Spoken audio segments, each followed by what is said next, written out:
روسی بحریہ کے کمانڈر ریئر ایڈمرل الیکسی سیسیوف نے کہا ہے کہ امن مشقوں میں شریک ممالک کے رویے بدل رہے ہیں، موضوع زیادہ اہم بنتا جا رہا ہے۔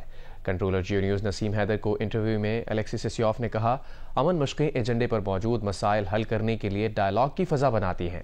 ایک سوال پر کہا، پاکستان روس کی AI ٹیکنالوجی سے فائدہ اٹھا سکتا ہے۔ ریئر ایڈمرل سیسیوف، thank you for your time for Geo news.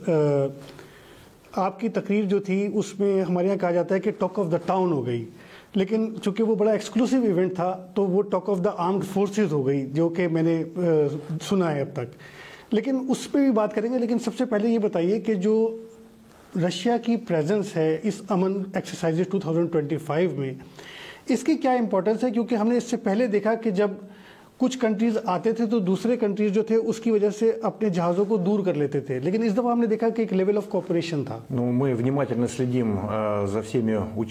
ہم ان تمام مشقوں کو انتہائی قریب سے مانیٹر کر رہے ہیں جن کا اسلامی جمہوریہ پاکستان اہتمام کر رہا ہے، اور ہم یقینی طور پر کہہ سکتے ہیں کہ وقت کے ساتھ ساتھ ممالک اور مندوبین کی تعداد بڑھ رہی ہے۔ سب سے پہلے اس کا مطلب ہے کہ رویے بدل رہے ہیں، کیونکہ زیادہ سے زیادہ ممالک کے لیے یہ موضوع زیادہ سے زیادہ اہم بنتا جا رہا ہے۔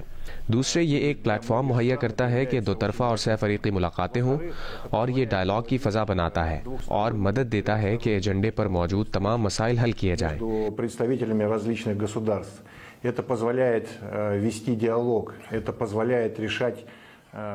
تیسرے، یہ اس بات کو دیکھنے میں معاون ہوتا ہے کہ عملی طور پر تمام ممالک کے مسائل یکساں ہیں، میری ٹائم سیکیورٹی کی ڈائمنشن یکساں ہیں، اور ہمیں آپس میں ڈائیلاگ کی بنیاد پر مل کر ان مسائل کو حل کرنا چاہیے۔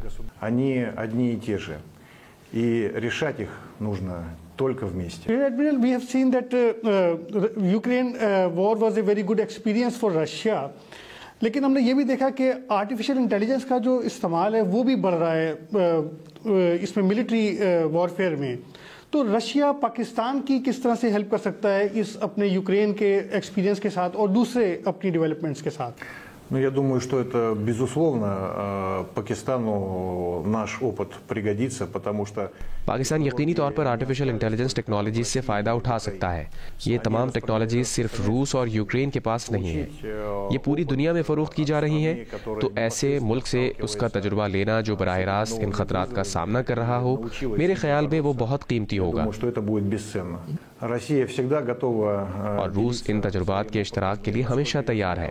جہاں تک میرے علم میں ہے، پاکستان کی فوجی کمان جلد روس کے دورے کی منصوبہ بندی کر رہی ہے، اور میرے خیال میں اس دورے کے دوران ہم چیزیں ہوتی ہوئی دیکھیں گے۔ آپ نے اپنی جو اسپیچ کی اس میں آپ نے ایک پروپوزل دیا کہ کس طرح سے کوآپریشن ہونا چاہیے، لیکن آپ کیا دیکھتے ہیں کہ کوئی ٹرسٹ لیول ہے ایسا کہ جو ان تمام ممالک کے درمیان وہ کوآپریشن ہو سکے، یا آپ کا جو پروپوزل تھا؟ جیو نیوز پہ یہاں وقت ہوا ہے بریک کا۔